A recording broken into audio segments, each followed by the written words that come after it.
श्री महालक्ष्मी व्रत कथा। श्री महालक्ष्मी माँ का पद्म पुराण में कहा गया ये गुरुवार का व्रत सबकी मनोकामना पूरी करने वाला और प्रभावशाली है।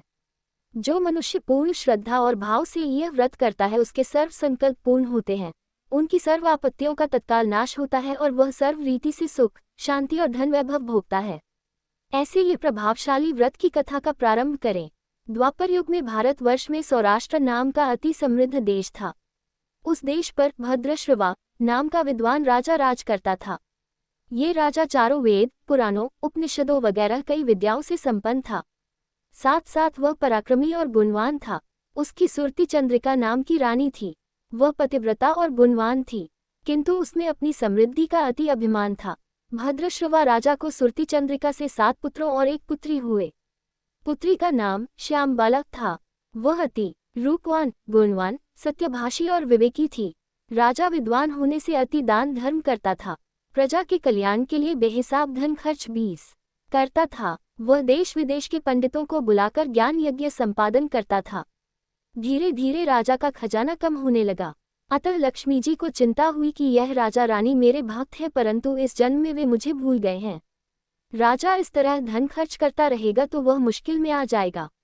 अतः मुझे उनको बचाना चाहिए। मैं भूलोक में जा रही हूँ तो मुझे राजा के महल में ही निवास करना चाहिए। इससे राजा के साथ पूरे देश को लाभ होगा। इस तरह सोचकर लक्ष्मी जी बैकुंठ लोक से उतरकर सीधे राजा के राज उद्यान में पधारी। उस समय राजकुमारी श्यामबाला रत्नों के पासों से अपनी सखियों के साथ खेल रही थी। लक्ष्मी जी ने बुद्धि स्त्री का रूप लिया। उन्होंने सफेद साड़ी पहनी हुई थी। माथे के बाल सफेद चांदी जैसे हो गए थे। उनके मुंह में दांत नहीं थे। उनके चेहरे पर बहुत सी झुर्रियां पड़ गई थी। वे लकड़ी के सहारे झुककर धीरे धीरे रानी के महल की ओर जाने लगी। रानी के महल की शोभा अपार थी। सोने के दरवाजों पर रत्न जड़े हुए थे और उसकी सीढ़ियों पर माणिक जड़े हुए थे। महल के खंभों पर मोर, तोता, पुतलियां वगैरह सुंदर रीति से नक्काशी किए हुए थे। लक्ष्मी जी जैसे ही महल की सीढ़ियां चढ़ने लगी तो द्वारपाल का काम करती 21 हुई एक स्त्री ने उनको रोका और नम्रता से कहा, हे माँ जी, यह महारानी सुरती चंद्रिका का महल है। आप महारानी की अनुमति के बिना अंदर नहीं जा सकती। लक्ष्मी जी बोली, हे भद्रे, मुझे तेरी महारानी सुरती चंद्रिका को मिलना है, मुझे मत रोक। प्रेरी स्त्री बोली, हे माँ जी, आप कौन हैं? आपके पति का नाम क्या है? आप कहाँ से आई हो? आप महारानी को क्यों मिलना चाहती हो? ये सर्व वृतांत मुझे कहिए, जिसको मैं महारानी समक्ष निवेदन करके आपके प्रवेश के लिए अनुमति ले सकूं। लक्ष्मी जी बोली, हे महारानी की प्रेरी, मेरा नाम कमला लक्ष्मी है। मेरे पति का नाम भुवनेश्वर है। मैं द्वारिका से आई हूँ। हे सेविका, अब मेरा आने का प्रयोजन सुन। तेरी महारानी सुरती चंद्रिका पूर्व जन्म में वैश्य के घर जन्मी थी। वह सामान्य स्थिति की थी। उनका ब्याह भी सामान्य वणिक के यहाँ हुआ था। धन की तकलीफ के कारण एक बार उसने अपने पति के साथ झगड़ा किया। इससे उसके पति ने उसे बहुत पीटा और घर से निकाल दिया। वह घर के बाहर बैठकर रो रही थी। उस समय कर्मयोग से मैं वहां से गुजर रही थी। मुझे उस पर दया आई। मैंने उसे रोने का कारण पूछा। उसने रोते रोते मुझे अपनी गरीबी की बात सुनाई। उसकी गरीबी दूर करने के लिए मैंने उसे गुरुवार को किया जाने वाला उत्तम श्री महालक्ष्मी व्रत करने को कहा। उसने उस व्रत की विधि महात्म्य पूछा। मैंने उसे उस व्रत का महात्म्य विधि विस्तार पूर्वक कहा। उसने हर्षपूर्वक महालक्ष्मी व्रत किया। इसके फलस्वरूप वह अति धनवान और वैभवशाली बनी। उसके पति ने भी मेरा व्रत किया। इस तरह दोनों व्रत के प्रभाव से पूरी जिंदगी सुख, शांति और समृद्धि में रहे। जब वे मर गए तब उनके जीवात्मा को लेने के लिए यमराज के दूत आए। वे मृत्युवश दंपति की जीवात्माओं को कालपाश से बांधकर यमपुरी ले जाने के लिए तैयार हुए। तभी लक्ष्मी जी के स्वप्रकाश वगैरह पार्षदों वहां आए। उनका तेज सह न सकने से यमदूत भाग गए। देवदूतों ने दोनों दंपत्ति को सम्मानपूर्वक श्वेत हंस जोड़े देव विमान में बिठाया और लक्ष्मीपुरी में ले गए। वे पति पत्नी ने जितने साल यह व्रत किया था उतने 1000 कल्पों तक लक्ष्मीपुरी में रहकर नाना प्रकार के भोग भोगने लगे। बाद में बचा हुआ पुण्य भोगने के लिए अब वे राजा रानी के रूप में यहाँ सुख समृद्धि भोग रहे हैं। हे राज सेविके, राजा रानी पूर्व जन्म में किया हुआ महालक्ष्मी व्रत भूल गए हैं। उनका पुण्य क्षीण होने को आया है। इससे वे अभिमानी बन गए हैं। वे मेरे भक्त हैं, इसलिए मैं फिर से यह व्रत का उपदेश देने आई हूँ। इसलिए तुम जाकर महारानी को ये सब वृतांत बताओ। सेविका ने नमन करके पूछा, हे माँ जी, अक्षत सुख समृद्धि देने वाला यह उत्तम व्रत मुझे भी कहने की कृपा करो। यह व्रत कब शुरू करें, इसमें क्या विधि करें, यह व्रत में कौन से देव का पूजन करें। हे महाभाग्यशाली माता, मेरे पर कृपा करो और मुझे इस व्रत के बारे में जानकारी दो। लक्ष्मी जी ने दासी पर कृपा की और व्रत की विधि कही। इससे आनंदित होकर प्रणाम कर सेविका बोली, हे माता, आज मैं धन्य बन गई, आप ठहरने की कृपा करो, मैं अभी जाकर महारानी को आपका संदेश और वृतांत सुनाती हूँ। सेविका तेजी से महारानी सुरती चंद्रिका के पास गई और नमन करके वृद्धा का सर्व वृतांत कहा। किंतु राजमद में चूर हुई रानी को यह अच्छा न लगा। वह क्रोधित हो गई और बाहर पधारे हुए लक्ष्मी जी को अपमान करके निकाल दिया। लक्ष्मी जी वापस जा रही थी, वह राजकुमारी श्यामाबाला ने देखा। उसने पूछा, हे माँ, आप खाली हाथ क्यों वापस जा रहे हो। लक्ष्मी जी ने स्नेह से राजकुमारी श्यामबाला को सर्व वृतांत कहा। श्यामबाला भाव विभोर होकर माता लक्ष्मी जी के पांव पड़ी और यह व्रत जानने की इच्छा प्रकट की।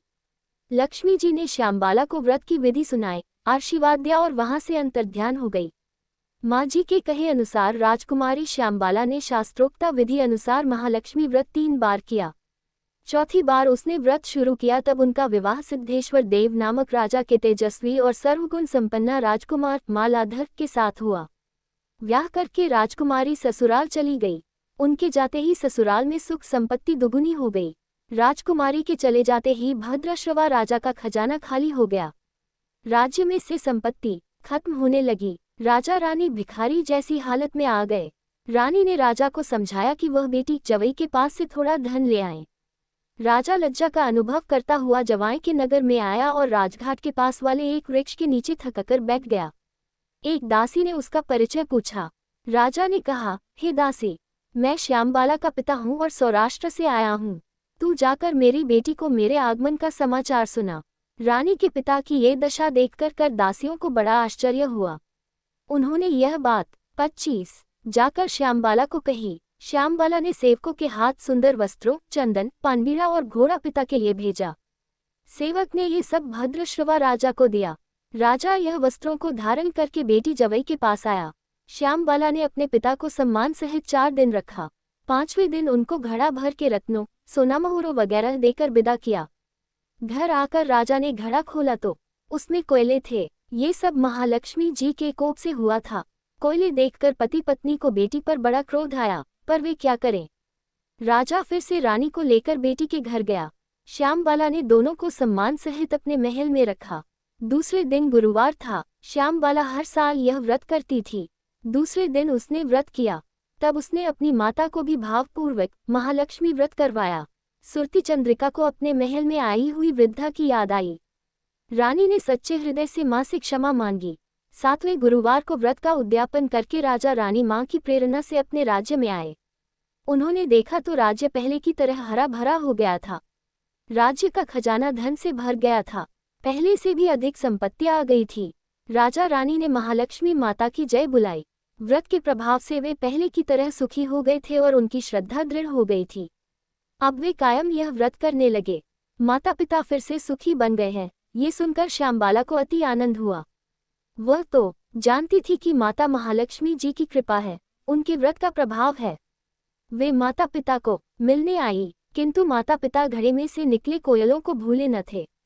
वे तो मानते थे कि बेटी ने जानबूझकर कोयले दिए थे, अतः उन्होंने बेटी को सम्मानपूर्वक रखा पर कुछ दिया नहीं। किंतु चतुर श्यामबाला मायके की लाज रखने के लिए गुप्त रीति से अपने साथ नमक की पोटली बांधकर ले गई। श्यामबाला ससुराल आई तब उनके पति मालाधार ने पूछा, रानी, आप हमारे लिए मायके से क्या लाए हो। श्यामबाला ने हंसकर कहा, संसार का सार। मालाधार ने कहा, मैं समझा नहीं। श्यामबाला ने कहा, समय आने पर समझा दूंगी। बाद में उसने राजा के लिए भोजन तैयार 27 करवाया पर उसमें नमक न डालने की सूचना दी। भोजन तैयार होने पर उसने पति को भोजन करने के लिए बैठाया। श्यामबाला ने थाली में सब वानगी परोसी। मालाधार ने खाना शुरू किया, पर बिना नमक के भोजन से उसका मुंह बिगड़ गया। रानी ने हंसकर सब वानगी में नमक डाला और कहा, मैं ये संसार का सार मायके से लाई हूँ, अब आप भोजन करें। नमक से भोजन स्वादिष्ट बन गया। राजा ने आनंद से भोजन किया। इस तरह श्यामबाला अपने पति के साथ सुखपूर्वक रहने लगी। उसने जीवन पर्यंत महालक्ष्मी व्रत किया। इस प्रकार उसके माता पिता ने भी यह व्रत कायम किया। राजा रानी को देखकर उनकी प्रजा भी पवित्र और मनवांछित फल देने वाला महालक्ष्मी व्रत करने लगी। इससे राज्य में अपार सुख समृद्धि हो गई। व्रत करने वाले सब प्रजाजन अपार सुख शांति और समृद्धि भोगने लगे। हे महालक्ष्मी माता, आप जैसे सुरती चंद्रिका और श्यामबाला पर प्रसन्न हुई, उसी तरह यह व्रत करने वाले, पढ़ने वाले, सुनने वाले सब पर प्रसन्न होना और उनके मन की इच्छा पूर्ण करना, उन सब की विपत्ति दूर करना। जय माता महालक्ष्मी।